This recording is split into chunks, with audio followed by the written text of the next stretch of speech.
सा पदा सा पदा सा पदा सा पदा सा गसद गसद गसद गसद गसद रे ग म रे ग म रे ग म रे ग म रे ग म पद म प ग म रे ग रे सा। यीशु की वाणी जीवन ज्योति, यीशु की वाणी आत्मा शक्ति, यीशु की वाणी जीवन ज्योति, यीशु की वाणी आत्मा शक्ति। जो इस वाणी पे है चलता अनंत जीवन मुक्ति पाता। जो इस वाणी पे है चलता अनंत जीवन मुक्ति पाता। यीशु की वाणी जीवन ज्योति, यीशु की वाणी आत्मा शक्ति, यीशु की वाणी जीवन ज्योति, यीशु की वाणी आत्मा शक्ति।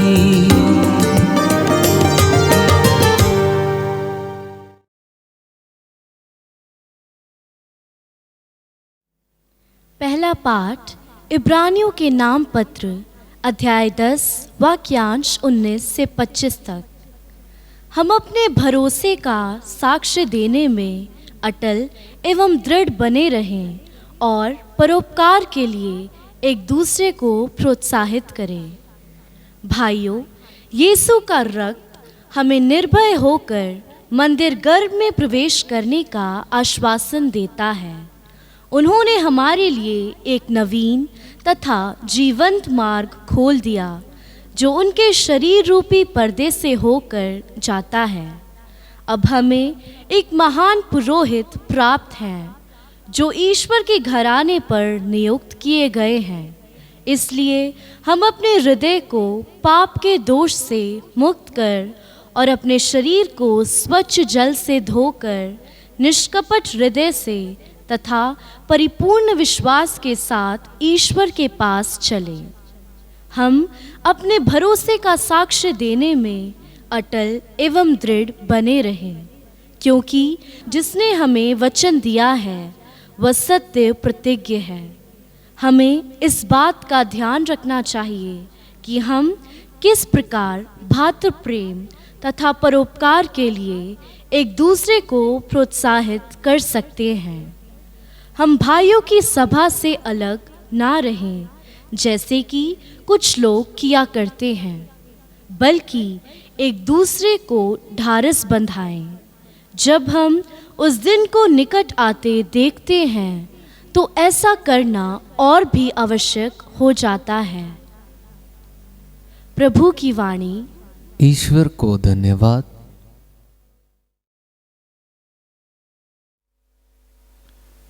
संत मार्कुस के अनुसार पवित्र सुसमाचार। ईसा ने उनसे कहा, क्या लोग इसलिए दीपक जलाते हैं कि उसे पैमाने अथवा पलंग के नीचे रखें? क्या वे उसे दीवट पर नहीं रखते? ऐसा कुछ भी छिपा हुआ नहीं है जो प्रकट नहीं किया जाएगा, और कुछ भी गुप्त नहीं है जो प्रकाश में नहीं लाया जाएगा। जिसके सुनने के कान हों वह सुन ले। ईसा ने उनसे कहा, ध्यान से मेरी बात सुनो। जिस नाप से तुम नापते हो उसी नाप से तुम्हारे लिए भी नापा जाएगा, और सच पूछो तो तुम्हें उससे भी अधिक दिया जाएगा। क्योंकि जिसके पास कुछ है उसी को और दिया जाएगा, और जिसके पास कुछ नहीं है उससे वह भी ले लिया जाएगा जो उसके पास है। क्रिस्त में प्यारे भाइयों और बहनों, जैसे ही शाम होती है तो हम दिया जलाते हैं, और दिया हमारे घरों को उजाला प्रदान करता है। और दिया जलाने के बाद हर व्यक्ति उसे दीवट के ऊपर रखता है, दीवट के नीचे नहीं। उसे ऐसी जगह में रखा जाता है जहां से वो सभी लोगों को रोशनी दे सके। मेरा और आपका जीवन भी ऐसा ही है। यदि आप इस बात को समझ सकते हैं तो ये हमारे लिए बहुत ही अधिक महत्वपूर्ण होगा कि हम अपनी जिंदगी को एक दिए से तुलना करके देखें कि दिया धीरे धीरे जलता है, जब तक उसको रस मिलता रहता है, जब तक उसको तेल मिलता रहता है, वो जलता रहता है और रोशनी प्रदान करता रहता है। इतना ही नहीं, उसके अंदर लगी हुई जो बातें होती हैं वो धीरे धीरे जलती रहती हैं, त्याग करती रहती हैं और इसके बदले में हमें रोशनी मिलती जाती है। मैंने कहा हमारा जीवन भी ऐसा ही है। अपनी ज़िंदगी में झांक कर देखिए कि क्या वास्तव में यह दिए के समान जल रही है या नहीं।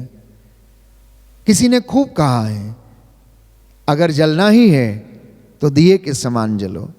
अधिकांश लोगों का जीवन प्यारे भाइयों और बहनों ईर्ष्या, द्वेष, घृणा और जलन में गुजर जाता है। लेकिन सबसे अच्छी बात यह है कि यदि आप जलना ही चाहते हैं तो दिए के समान जलना, ताकि आपके जलने से, आपके त्याग से लोगों को जीवन मिल सके, रोशनी मिल सके। आज परमेश्वर आपसे ये बातें करना चाहता है। जैसा मैंने कहा कि हमारा जीवन दिए के समान है। इतना ही नहीं, हम जिस विश्वास को जीते हैं, जिन वचनों को हम सुनते हैं, वो हमें रस प्रदान करते हैं। क्या आपकी और मेरी जिंदगी ने दूसरे लोगों के जीवन को उजाला दिया है या नहीं? क्या मैं और आप अपनी जिंदगी से दूसरों के जीवन को रोशन कर सकते हैं कि नहीं? ये आज के मनन चिंतन का विषय है। यदि हमारी जीवन में सत्य है, प्रेम है, क्षमा है, ईमानदारी है, तो लोग हमसे बहुत ज़्यादा अच्छी बातें सीख सकते हैं।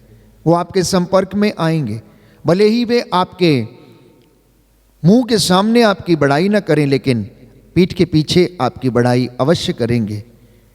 आपकी धार्मिकता और आपकी महानता के गुण गाएंगे। तो इसलिए अपने दियों को जलाते रखिएगा। यीशु ने यूं ही नहीं कहा कि आप पृथ्वी के नमक हो, और यदि नमक फीका पड़ जाए तो किससे नमकीन किया जाएगा?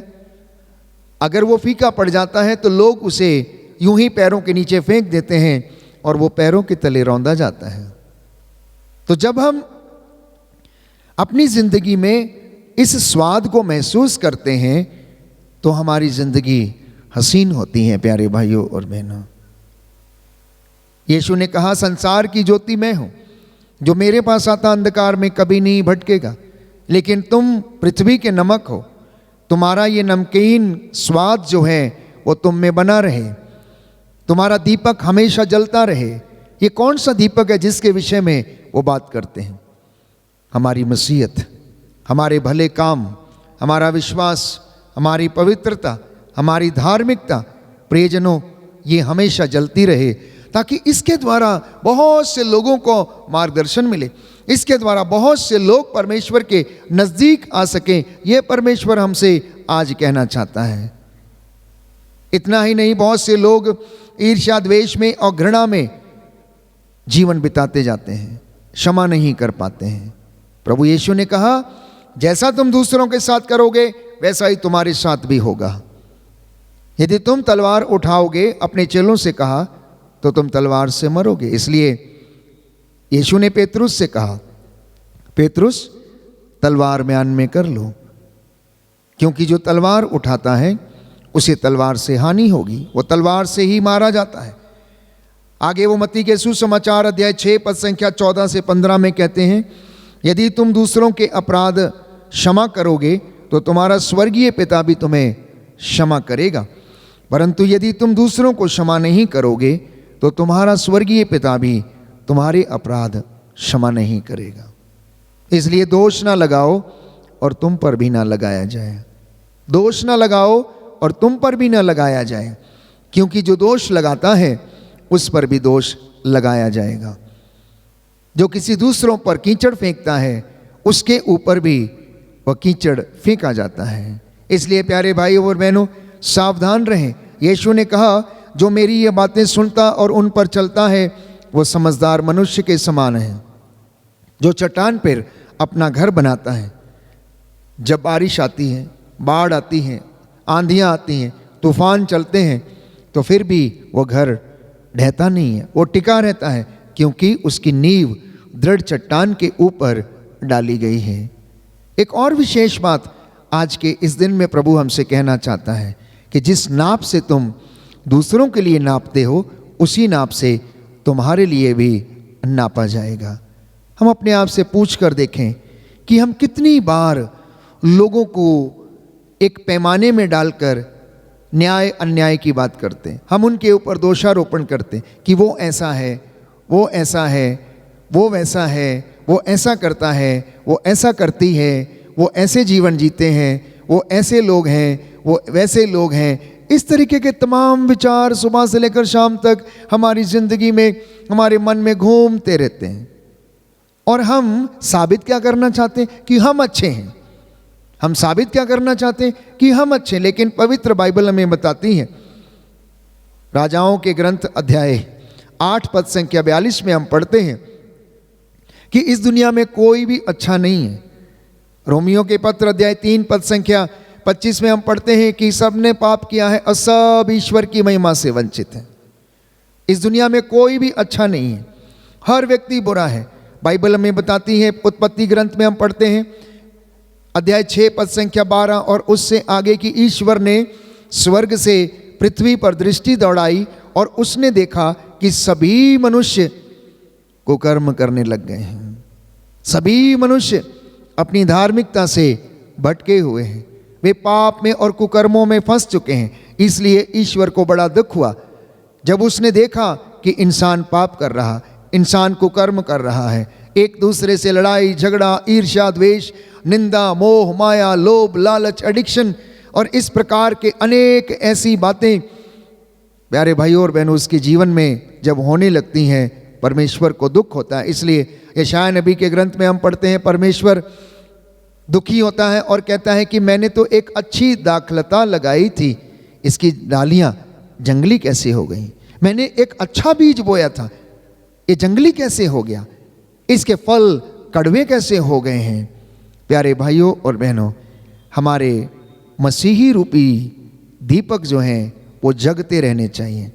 इसलिए हमें प्रार्थना में सजग, निरंतर प्रार्थना में लगे रहना, निरंतर भलाई करते जाना, दूसरों के लिए प्रार्थना करते जाना, ये एक मसीही विश्वासी का कर्तव्य है, ये एक प्रभु के भक्त का कर्तव्य है।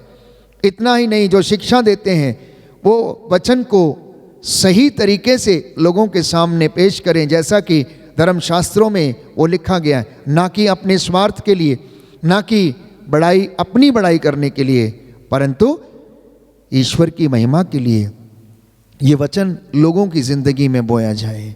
प्यारे भाइयों और बहनों, जितना देर हम परमेश्वर की हजूरी में रहते हैं उतना हमें रस मिलता रहता है, उतने हमारे दीपक जलते रहेंगे, धार्मिकता रूपी दीपक जलते रहेंगे, हमारे पुण्य के दीपक जलते रहेंगे, हमारे अच्छे भले कामों के दीपक जो हैं वो जलते रहेंगे। जिस दिन हम परमेश्वर से जुदा होंगे या दूर जाएंगे, उस दिन वो बुझ जाएंगे, उस दिन वो बुझ जाएंगे। तो इसलिए याद रखें, परमेश्वर का वचन हमें बताता है कि परमेश्वर मुझे और आपको प्यार करता है। वो कितना चाहता है कि वह अपनी प्रजा को एकत्र करे अपने पंखों के नीचे, ठीक वैसे जैसे एक मुर्गी अपने बच्चों को अपने पंखों के नीचे एकत्र करती है और उन्हें प्यार करती है, उन्हें संरक्षण प्रदान करती है। परमेश्वर भी ऐसे ही चाहता है। इसलिए नित्य प्रतिदिन यीशु वाणी के माध्यम से, दिव्य वचन के माध्यम से और अन्य प्रचारकों के माध्यम से जो आपको वचन सुनाते हैं, परमेश्वर आपसे बातें करता है। अब फर्क इस बात पर पड़ता है कि आप इन वचनों को कैसे ग्रहण करते हैं। तो प्रभु सूक्ति ग्रंथ में अध्याय 6 पद संख्या 20 से 21 में कहता है कि पुत्र अपने पिता की आज्ञाओं का पालन करो, अपने माता की सीख को अस्वीकार न करो, उन्हें अपने हृदय में संजोए रखो और उन्हें अपने गले में बांध लो, क्योंकि ये तुम्हारे जीवन की रक्षा करेंगे। इतना ही नहीं, उपदेशक ग्रंथ में हम पढ़ते हैं कि प्रभु का वचन हमें कहता है कि हे नवयुवक, तू अपनी जिंदगी में मनोरंजन कर, अपनी आंखों की अभिलाषा पूरी कर, मौज मस्ती कर, लेकिन याद रख कि तुझसे तेरे आचरण का लेखा मांगा जाएगा। अपनी जवानी में अपने सृष्टिकर्ता को मत भुलाइए, बल्कि आप उसे याद रखिएगा और अपनी जवानी में ही भले कामों को करना शुरू कर दीजिए, अच्छे कामों को करना शुरू कर दीजिए और उनके फल एकत्र करना शुरू कर दीजिए, क्योंकि बाइबल हमें बताती है जो कुछ तूने जवानी में इकट्ठा नहीं किया तो बुढ़ापे में उसे तुझे कौन देगा। तेरे पास जो कुछ है वो भी तुझसे छीन लिया जाएगा। इसीलिए उसी वचन को प्रभु आज दोहराते हैं कि जिसके पास कुछ है उसे और दिया जाएगा। कहने का मतलब क्या है? कहने का तात्पर्य ये है कि जिसके पास उपवास है, प्रार्थना है, तपस्या है, पवित्रता है, विश्वास है, परमेश्वर भरपूरी में उसे आशीर्वाद प्रदान करेगा। जो परमेश्वर का भय खाता है, परमेश्वर उसके भंडारों को स्वर्गीय भंडारों से भर देगा। प्यारे भाइयों और बहनों, इतना ही नहीं, जो परमेश्वर के नज़दीक रहता है, जो वचन के अनुसार जीवन जीने का प्रयास करता है, परमेश्वर उन्हें आशीर्वाद प्रदान करेगा, उन्हें और दिया जाएगा। जिस प्रकार से जो मेहनत करता है उसे और दिया जाता है। आपको पता है कि एक व्यक्ति अपने दासों को अशर्फियाँ देकर विदेश चला गया और उनसे कहने लगा कि तुम इनसे व्यापार करो, जब मैं वापस लौटूंगा तो तब तुम मुझे वापस कर देना। प्यारे भाइयों और बहनों, वो अपने राज्य की जिम्मेदारी देकर उन्हें चला गया। उसने एक को 5, दूसरे को 3 और तीसरे को 1 अशर्फी दी। जिसको 5 दी थी उसने और जाकर 5 कमाई, उनके साथ व्यापार किया। और जो दूसरे व्यक्ति ने जिसको 3 अशर्फियाँ मिली थी उसने भी व्यापार किया और उसने जाकर बहुत धन कमाया और वो भी दुगनी हो गई। लेकिन जिसको 1 मिली थी वो आलसी था, उसने कोई मेहनत नहीं की, उसने जाकर उस 1 अशर्फी को गड्ढे में दबा दिया। जब उनका मालिक वापस लौटा, उसने उनसे हिसाब मांगा तो उसमें पहले ने आकर उनसे कहा, मालिक आपने मुझे 5 अशर्फियाँ दी थी, देखिए मैंने 5 और कमाई हैं। मालिक ने कहा, शाबाश भले और ईमानदार सेवक, तुम थोड़े में ईमानदार रहे, इसलिए मैं तुम्हें बहुतों पर नियुक्त करूंगा। दूसरे ने भी आकर कहा, मालिक आपने मुझे 3 अशर्फियाँ दी थी और मैंने 3 और कमाई हैं। उसने उससे भी कहा, शाबाश ईमानदार और भले सेवक, तुम थोड़े में ईमानदार रहे, आओ मेरे आनंद के भागी बनो। तीसरा आया, कहने लगा, मैं जानता हूं कि आप कठोर हैं, मैं जानता हूं कि जहां आपने नहीं बोया वहां आप लुनते हैं, इसलिए मैं डर गया कि कहीं मैं इस 1 अशर्फी को भी खो ना दूं, इसलिए मैंने कपड़े में लपेट कर इसे गड्ढे में छिपा दिया। ये आपकी है, ये ले लीजिए। प्यारे भाइयों और बहनों, मालिक ने उससे कहा, तुम जानते थे कि मैं कठोर हूँ, तुम ये भी जानते थे मैंने जहाँ नहीं बोया वहाँ से मैं लुनता हूँ, तो तुम्हें मेरा धन महाजन के यहाँ रख देना चाहिए था, ताकि जब मैं लौट कर वापस आता तो मैं उसे ब्याज के साथ, सूद के साथ वापस ले सकता था। लेकिन तुमने ऐसा नहीं किया, इसलिए उन्होंने अपने प्यादों से कहा कि इसे पकड़ लो और बंदी गृह में डाल दो, वहाँ ये दांत पीसते रहेंगे। हे आलसी सेवक, तूने मेरे धन का दुरुपयोग किया है। प्यारे भाइयों और बहनों, इसलिए प्रभु कहता है कि जिसके पास कुछ है उसे और दिया जाएगा। तो आपके पास परमेश्वर ने गुण दिए हैं, प्रतिभाएं दी हैं, विश्वास का वरदान दिया, धार्मिकता का वरदान दिया, जीवन का वरदान दिया। इसका सदुपयोग करें, परमेश्वर के कामों के लिए, अपनी स्वर्गीय जिम्मेदारियों को पूरा करें। हम सब के लिए परमेश्वर ने स्वर्ग के लिए जिम्मेदारियां प्रदान की हैं, जिसे हम इंग्लिश में कहते हैं ड्यूटीज ऑफ हेवन। हर मसीह के लिए स्वर्ग की जिम्मेदारी दी गई है, स्वर्ग के काम करने की जिम्मेदारी दी गई है। भलाई के काम, क्षमा करने के कामों की जिम्मेदारी ये आपकी है, मध्यस्थता करने के काम, प्रार्थना करने के काम। इसलिए आज के पूरे दिन भर में याद रखिए, मैं संक्षिप्त में फिर से दोहराना चाहता हूँ आपके लिए कि आज प्रभु आपको क्या संदेश देना चाहता है। जैसा कि हमने वचन में पढ़ा कि तुम्हारा जीवन दीपक के समान है और ये दीपक जलते रहना चाहिए। आपका जीवन एक दीपक के समान है। आप जो मसीह हैं मसीह के अनुयायी हैं, जिन्होंने मसीह को धारण किया, जो कलाम को पढ़ते, सुनते और उस पर चलते हैं। प्यारे भाइयों और बहनों, ये आपको तेल के समान सामर्थ्य प्रदान करता है। ठीक वैसे जैसे बाती को तेल मिलता रहता है और वो जलती रहती है, उसी प्रकार से मसीही व्यक्ति का जीवन प्रार्थना से, परमेश्वर की आशीष और उसके सामर्थ्य से उसकी मसीहत का दीपक, धार्मिकता का दीपक जलता रहेगा। इसलिए अगर जलना चाहते हैं तो दीपक के समान जलना, ताकि आपके जीवन से दूसरों को भी रोशनी और उजाला मिल सके। दूसरी बात, दूसरों पर दोष ना लगाएं। आज के पूरे दिन भर में प्रभु से प्रार्थना करें कि प्रभु मुझे सामर्थ्य दे, ताकि मैं दूसरों पर दोष ना लगाऊं, बल्कि मैं अपनी आंख का तिनका देखूं, मैं अपनी बुराइयों को देख पाऊं, मैं अपनी कमजोरियों पर मनन चिंतन कर पाऊं। मेरे जीवन में क्रोध, ईर्ष्या, द्वेष, घृणा यदि है तो मैं उनसे आजाद हो जाऊं। तीसरी बात प्यारे भाइयों और बहनों, संदेश के रूप में प्रभु आज हमसे कहना चाहता है कि तुम पृथ्वी के नमक हो, और इस नमक को, इस स्वाद को आप बनाए रखें। तुम पृथ्वी के नमक कहने का मतलब यह है कि आप जो मसीह लोग हैं, मसीहत आपका स्वाद है। भले काम करना उस स्वाद को प्यारे भाइयों और बहनों और बढ़ाता है, इसलिए आप उस स्वाद को बढ़ाते चलें और अपनी मसीहत के स्वाद को आप उन्नति प्रदान करते रहें। और एक आखिरी बात मैं आपसे कहना चाहता हूं फिर से एक बार, कि परमेश्वर का वचन ये कहता है, जो इन सब बातों में ईमानदार रहता है उसे और दिया जाएगा, उसे और आशीषें और बरकतें मिलेंगी। परमेश्वर अपने स्वर्गीय भंडारों से आपको ब्लेस करेगा और आशीर्वाद प्रदान करेगा। इसलिए आज के पूरे दिन भर में प्रार्थना करें कि जब आप दफ्तर में रहेंगे, जब आप अपने कामकाज में रहेंगे, जब आपको शहर में कहीं इधर उधर मौका मिले किसी गरीब की सेवा करने का, तो आप उसकी सेवा करें, उसे दुत्कारें नहीं, उसकी भलाई करने से पीछे ना हटें, अपने भाई और बहन पर दोष ना लगाएं और उन्हें न्याय के पैमाने पर ना रखें, बल्कि हर एक व्यक्ति के जीवन के लिए आप प्रार्थना करें।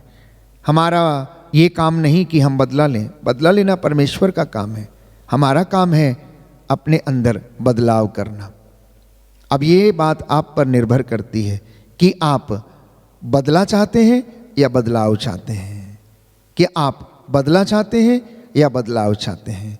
यदि आप अपनी ज़िंदगी में बदलने के लिए दृढ़ प्रतिज्ञ हैं, तो आप अपनी ज़िंदगी में ढेरों खुशियों को अनुभव कर सकते हैं। लेकिन यदि आप बदला लेने के लिए मौके की तलाश में हैं, तो आप इतना जान लीजिए कि आप जीवन में प्रगति नहीं कर पाएंगे, आप जीवन में चैन से नहीं रह पाएंगे, खुशी से नहीं रह पाएंगे।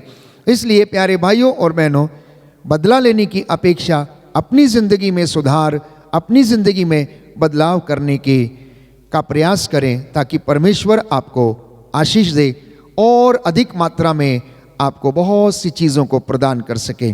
आइए हम प्रार्थना करें। परमेश्वर आज के वचन के पढ़े और सुने जाने के द्वारा हमारे विश्वास को दृढ़ता, शरीर को चंगाई और मन को शांति प्रदान करे। आमीन।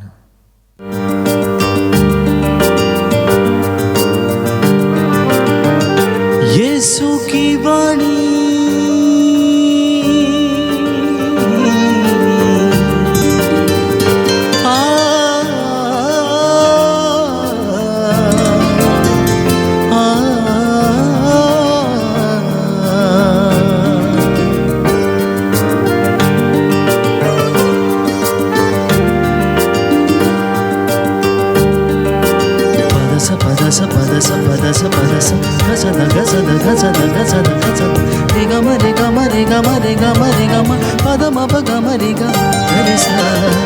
यीशु की वाणी जीवन ज्योति, यीशु की वाणी आत्मा शक्ति, यीशु की वाणी जीवन ज्योति, यीशु की वाणी आत्मा शक्ति। जो इस वाणी पे है चलता, अनंत जीवन मुक्ति पाता। वाणी पे है चलता, अनंत जीवन मुक्ति पाता। यीशु की वाणी जीवन ज्योति, यीशु की वाणी आत्मा शक्ति, यीशु की वाणी जीवन ज्योति, यीशु की वाणी आत्मा शक्ति।